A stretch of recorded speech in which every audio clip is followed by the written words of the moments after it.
My wife's car Bluetooth connected to my phone by mistake, and within seconds, I heard my best friend laughing as she called me a pathetic fool. They were planning a life together, behind my back. Please stay with me as I tell you my story, and don't forget to support our channel by subscribing, liking, and sharing with your loved one. My name is Jordan Adeyemi. I'm a 34-year-old commercial architect living in Greenville, North Carolina. On paper, my life looked ideal. Solid career, beautiful home, loving wife. At least, that's what I believed. My wife, Marissa Logan, works in HR. Polished, well-spoken, always knew how to make people feel seen, especially me. Or so I thought.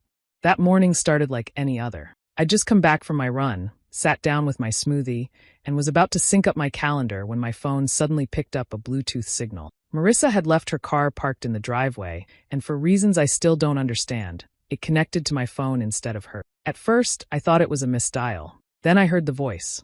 Derek Shaw. My best friend since college. They didn't know I was listening. He laughed, his usual smug, bass-heavy laugh. And then she said it. Once he signs the house over for the tax benefits, we'll have everything we need to start our new life without that pathetic fool. Then both of them laughed, like it was the most natural thing in the world. They weren't whispering. They weren't cautious. They spoke like two people completely certain that I had no idea. I sat there frozen. I wasn't angry. Not yet. My mind went silent, like someone had hit mute on the world. For a long moment, all I could hear was the blood rushing in my ears and the sound of them planning my erasure from my own. I didn't hang up. I listened. She talked about me like I was a chore. He called me a glorified draftsman who got lucky. They were planning it all. When to finalize the paperwork, how to gradually pull my name off accounts, and which lawyer to use. Apparently, Marissa had been coached by Derek to make the whole thing look like it was my idea. And I stayed silent. No confrontation. No impulsive decisions. Just a nod to myself. A quiet acknowledgement that my marriage had died long before that phone call. They just didn't know I knew yet. From that moment, I started counting. 97 days. I smiled every day. I cooked dinner. I kissed her goodnight. I sent Derek memes like nothing had changed. I became the perfect husband, the man she could never suspect. And while they laughed behind my back, I began quietly planning every detail of what would become the most patient, deliberate betrayal they would never see coming. They thought I was oblivious. They were wrong. So very wrong. I didn't flinch. I didn't curse or drink or throw a single thing. Not even when I handed Marissa the signed transfer papers for the house she was already planning to take from. Her smile when she saw my signature, relief disguised as affection, was almost impressive. I matched it with one of my own, warm enough to melt through steel. Each morning, I brewed her favorite hazelnut blend. If I got the ratio even slightly off, she'd wrinkle her nose. I never got it wrong. At night, I rubbed the knots from her shoulders while she vented about work. I offered advice. I held her hand. I tucked Amaya's stuffed animals back into bed when she kicked them off in her sleep. I told stories in silly voices, packed balanced lunches, folded laundry without a single sigh. I even upgraded the security system, per her request. To make us feel safer, she said. They had no idea how closely I was watching. I waited until Marissa left town for a wellness retreat, with a coworker she couldn't name twice before hiring Nia on Ubik. A former insurance fraud investigator turned PI. Nia didn't flinch when I laid everything out. She asked two questions. First, you want divorce or destruction? Second, how quiet do you want to be? I told her the truth. I didn't want fireworks. I wanted dust, quiet, steady, irreversible collapse. Within days, Nia found the leased condo. Midtown, high-end, paid in cash. Registered under a shell company linked to Derek's cousin. From there, it unraveled fast. Photos. Video. Credit card trails. Rental cars. A lunch in Raleigh, a work conference in Charlotte that looked a lot more like a romantic getaway. She even got timestamps showing them entering and leaving a downtown apartment building exactly 9 minutes apart. Classic move. I watched every clip, listened to the audio, memorized the way Marissa touched his arm when she laughed, the way Derek's voice dropped when he said her name. The lies didn't bother me as much as the choreography, their arrogance in thinking they were invisible. Back at home, I kept everything seamless. I fixed the leaky faucet she'd been nagging about, booked a sitter for Amaya so Marissa and I could reconnect. I told her I was considering a new branch in D.C. She encouraged it, said it might give her space to think. I told her I trusted her with everything. She told me I was too good for her, and I just smiled, even when I caught them slipping up. Derek left his watch in her glove compartment, Rolex, navy strap, same one I helped him pick out 5 years ago. She claimed it was her boss's. I nodded, kissed her forehead, and dropped it in the kitchen drawer. Didn't even lock it. The hardest part? Looking Amaya in the eye and pretending I didn't know her mother was rehearsing an exit. But I wasn't rushing. Every day, I logged details. Every time they met, every dollar moved, every call placed from numbers they thought couldn't be traced. I built a timeline so tight it could strangle. And through it all, I stayed constant, present, unbothered, the perfect husband, the man who, by all appearances, had nothing to hide and nothing to fear. There's something disturbing about realizing how quickly people forget the trails they leave behind. Maybe it was arrogance. Or maybe Marissa just never imagined I'd be capable of digging. Not like this. Nia called late on a Wednesday. Her voice was steady, professional, but the pause before she spoke told me everything. She opened an account in Derek's name. Used your old architecture license to validate the paperwork. Looks like she recycled your inactive LLC, Adeyemi Draft and Design. Closed 3 years ago. The signature on the form? A forged version of mine. Sloppy. Not even the same ink stroke I use when I sign contracts. It was lazy. That made it worse. Still, I didn't change my routine. I folded Amaya's laundry while Marissa was in the shower. The steam from the bathroom fogged the hallway mirror. She hummed while rinsing her hair. I stood there, silently, memorizing the melody. Every sound felt like a warning shot she didn't know she was firing. 2 days later, I took a quiet flight to Richmond, Virginia. No one asked questions. I used a burner email to set up a trust and opened a new account under the name Chesapeake Property Holdings. I deposited an exact amount, just enough to look boring to anyone who might notice, but enough to matter when it counted. The LLC was structured through a layering system Nia helped me test, designed to bury ownership under 5 administrative steps.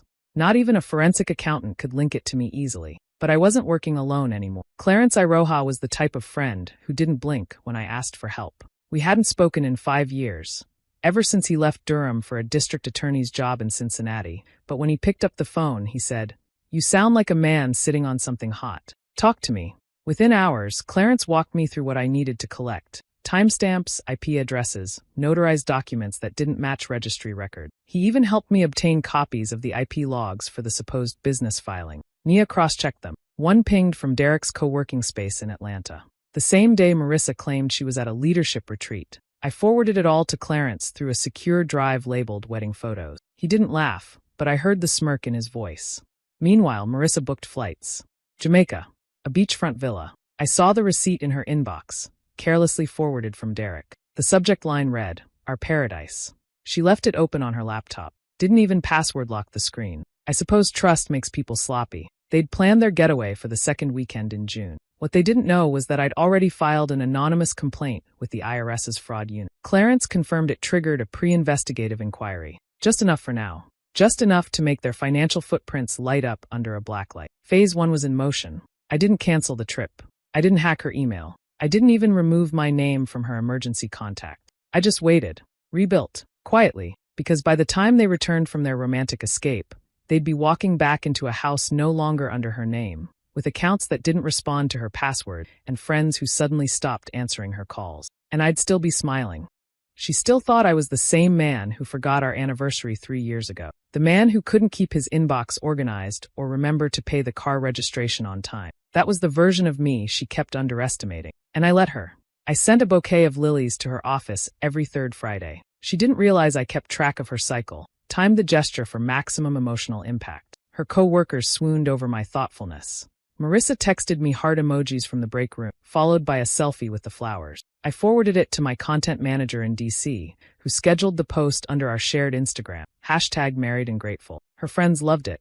One even commented, "Y'all are goals." She had no clue I hadn't touched the app in 6 months. While she basked in our fake love online, I was quietly dismantling the world around. First, insurance. I'd added her name to the policy last year, assuming we'd build a life on top of that house. Now I made a midnight call and pulled the plug. Policy terminated. No coverage. If anything happened to the place, she'd be holding the keys to a liability, not a home. Second, Derek's precious startup, Voltwise. I never talked about it, never bragged. But 2 years ago, he begged me to fund the seed round. I did. Quietly. I never even sat on the board. I let him think I forgot the paperwork. He didn't know I still owned 11%. I withdrew it. Not loudly. Not all at once. Piece by piece. Converted the stock into crypto, pushed it through layered wallets, then into a real estate holding company Clarence managed. All completely legal. And Derek didn't notice. Not until someone else did. A rival firm in Austin got an anonymous email from a Proton Mail account with a full PDF attachment. It detailed Voltwise's unstable debt ratio, lack of liquidity coverage, and unprotected data nodes vulnerable to breach.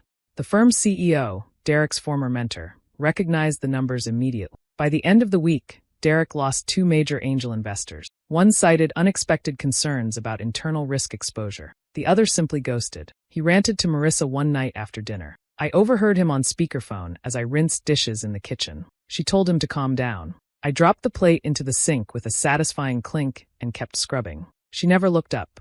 Meanwhile, Clarence formalized the new LLC. The name wasn't flashy, Southwell Holding, but the documents were airtight. Everything that mattered, cash reserves, long-term bonds, even a vintage art collection my father left me, all moved into the trust.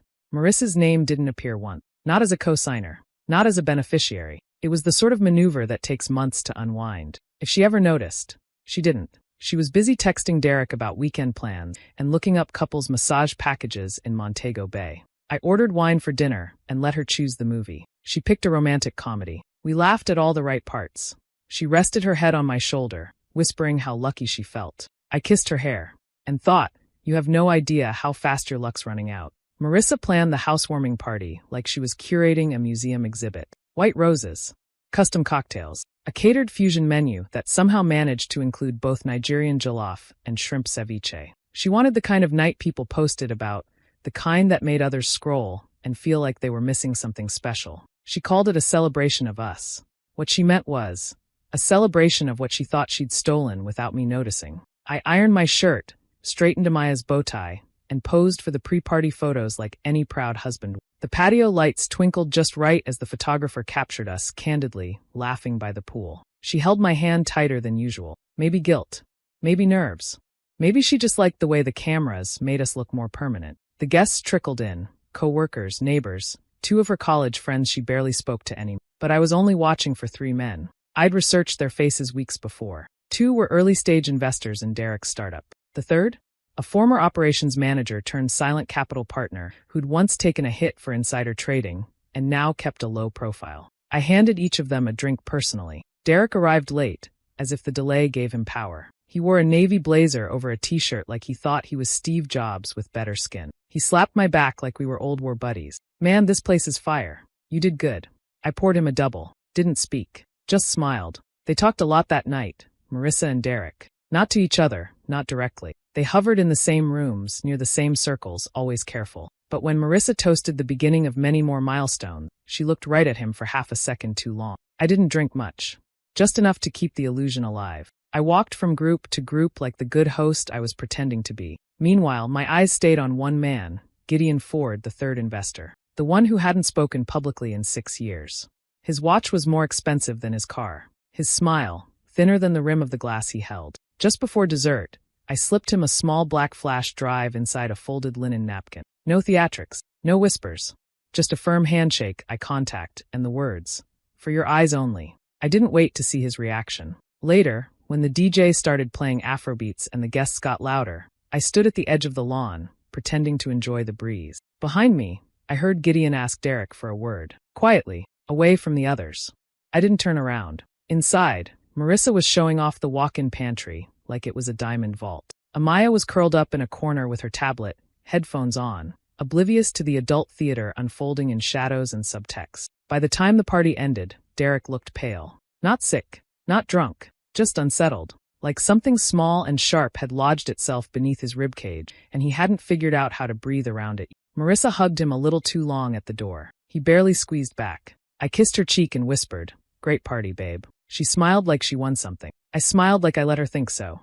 The audit came faster than even I expected. 3 days after the housewarming party, Derek's startup accounts were frozen. Investors withdrew.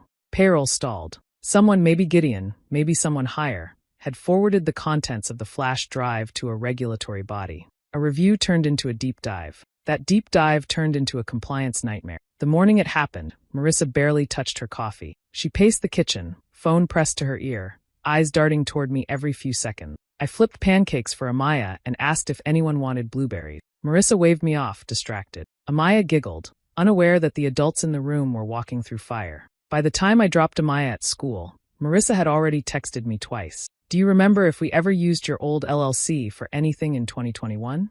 Followed by, "Babe, did you ever sign anything for Derek's business?" I didn't answer. That afternoon, a plain white envelope arrived, official certified. I brought it inside like I didn't notice the seal, placed it on the dining table beside her glass of wine, and said, "Mail came for you." She didn't open it immediately. She stared at it first, as if she could will the contents to change. When she finally read it, her hands shook. Just slightly. The letter outlined a pending investigation into suspected real estate fraud involving false documentation. The name on the complaint? Mine. My old business license. My forged signature. But the notice wasn't addressed to me. It was addressed to her. She didn't ask if I'd seen it. She folded it too neat and slipped it into her purse. Then she started baking. Marissa never baked. But that night there were muffins. Banana walnut. She offered me one with a look that almost passed for soft. "Thought we could use something sweet," she said. I took it. Ate it. Told her it was perfect. She didn't sleep much after that. I heard the whisper of her laptop keys at 3 a.m., the glass clink of wine bottles shifting in the recycling. She started locking her phone. Started jumping when Amaya came into the room too fast. I pretended not to notice. When I found her whispering into the phone in the garage, she claimed it was her sister. Her sister lives in Canada. The call log showed a 404 area code. I didn't press her. The beautiful part about paranoia is that it does the work for you. You just have to sit still long enough. Let them unravel. Let them look in every direction for a threat that's already inside the house. She started asking strange questions. Do you think people change? Would you ever do something drastic for love? Have you noticed anything weird lately? I smiled, kissed her forehead, and told her she was imagining things. She believed me. But every time she blinked, I could see the fear crawling behind her eyes. It started with one missed call, then 5, then 12, Marissa, Derek, and one unfamiliar number that traced back to a Dallas area code. I watched the screen light up while I sat in the break room at my office, calmly stirring a spoonful of honey into my tea. The messages came next, quick and breathless. Call me. What did you do? We need to talk. Now.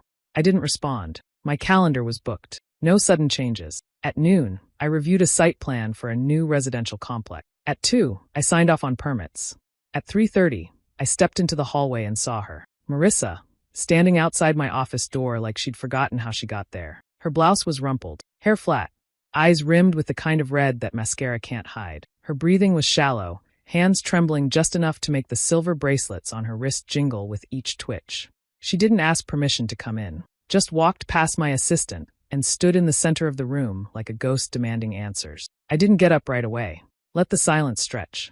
Then I stood, crossed the room, and took her hand like it was any other Tuesday. I pulled her close and hugged her, held her, felt her pulse racing like a panicked bird in a box. When I finally spoke, it was soft, like I didn't want anyone else to hear. Don't worry, babe. Everything's going to be just fine. She broke then. Not loud, not dramatic. But her fingers tightened against my back like she was trying to keep herself upright through sheer force of will. I think someone's targeting us, she whispered. I gently pulled away, gave her the most reassuring look I could fake. What makes you say that? She looked stunned, like I hadn't been the one getting dozens of the same messages. Like I was still that oblivious husband who couldn't remember to set up his voicemail. It's Derek, she muttered. His investors pulled out. His bank accounts are locked. Someone leaked everything. And someone sent a packet of documents, condo ownership records, to a woman in Dallas. Her voice cracked on the last word. His wife. She didn't have to say it. I already knew Derek was married, never divorced. A little detail buried in court records Nia had uncovered in week 4. Marissa had no idea. She thought she was planning a new life with a man who hadn't finished his old one. Now his real wife wanted answers. And so did every investor who had no idea Voltwise was bleeding money and hiding assets in shell property. Marissa sank into the chair across from my desk, chewing on the inside of her cheek. You don't think it was you, right? She asked. I tilted my head slightly. What would I even know to leak? She didn't answer. That night, I brought home takeout from her favorite Thai spot. She barely touched her food. Amaya asked why Mommy was so quiet. I told her Mommy just had a long day. We played a board game while Marissa sat silently on the couch, phone in hand, waiting for a call that didn't come. The storm had begun, but only she could hear the thunder. On the 97th morning, I woke up before dawn. Amaya was still curled beneath her blanket, thumb tucked under her cheek like always. I sat on the edge of her bed for a moment, just watching her breathe. Then I stood, walked into the kitchen, and opened my laptop. One by one, I shut the doors. The joint accounts closed. Marissa's name scrubbed clean. Cards canceled. Access revoked. Her car insurance, once bundled with mine, was delinked and reissued under an expired policy. The utility bills were switched to autopay through the LLC. My credit lines restructured under a trust she didn't even know existed. She wouldn't see it coming. Not yet. At 8:17 a.m., Clarence messaged. Just one line, we're live. The IRS inquiry had officially begun. No more anonymous complaints. No more quiet whispers. This was jurisdictional firepower, and Clarence had moved things across state lines just in time. I knew Marissa would get the letter by noon. I didn't need to wait to watch her open it. By 9 a.m., Amaya was dressed, backpack on. I handed her a blueberry muffin and a banana. She grinned through every bite. She didn't ask why we were taking the long drive instead of walking to school. I told her we were going on a surprise trip, just the two of us. She clapped and asked if it had a pool. It did.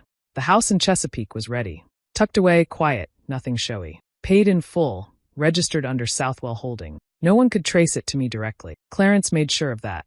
What Marissa didn't know, and wouldn't discover until it was far too late, was that I had filed for temporary guardianship of Amaya weeks earlier. Marissa had missed the hearing. That letter, too, had gone unread. We were halfway across the Virginia state line when my phone began to light up like a slot machine. Call after call. 42 by the end of it. Marissa. Derek. Her sister. Two of Derek's investors. An Atlanta number I didn't recognize. Even her boss at the HR firm she worked at. I didn't answer a single one. I turned the volume all the way down and drove in silence. Amaya sang softly in the back seat, off-key but happy. When we pulled up to the house, the key turned without resistance. Cool air greeted us inside, faintly citrus-scented from the automatic diffuser.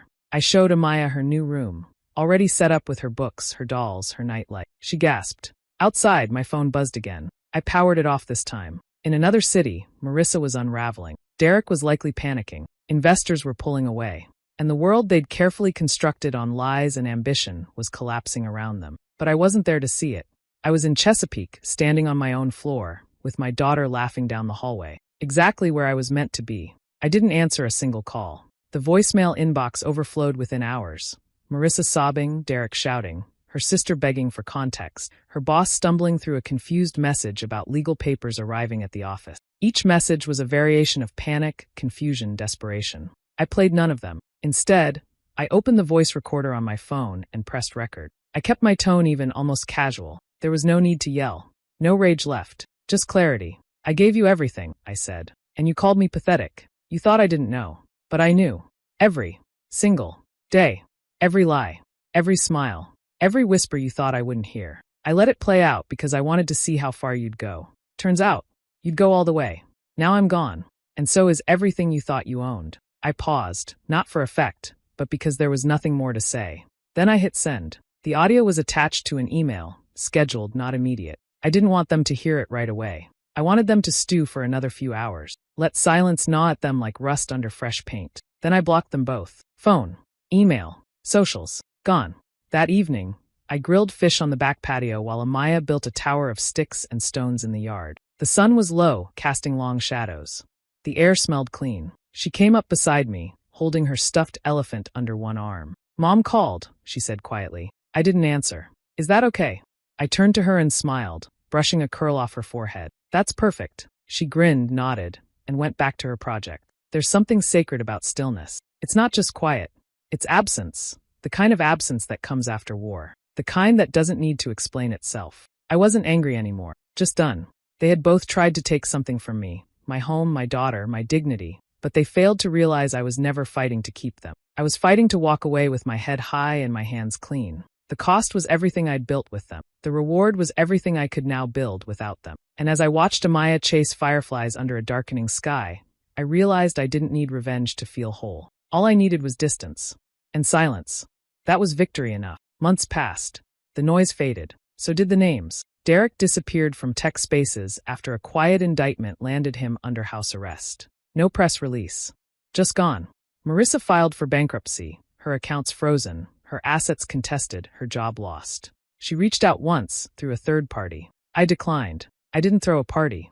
Didn't post a quote about closure. I just lived. In Chesapeake, I launched a mentorship initiative for young Black architects and Nigerian American students. We didn't talk about betrayal. We talked about design, resilience, legacy. Word got around, though. Industry folks whispered about what really happened with me and Voltwai. No one asked me directly. They didn't need to. Every morning, Amaya ran into my arms like I was the center of her world. I never missed that moment. Never rushed it. In those quiet seconds, nothing else mattered. Not what they did, not what I lost, not even what I learned. Because revenge didn't need to shout. It had already spoken. And I had no regrets. Do you think I made the right call by walking away without saying a word, or should I have confronted them face to face? Drop your thoughts in the comments. I really want to know. And if you want more stories like mine, don't forget to subscribe and turn on notifications.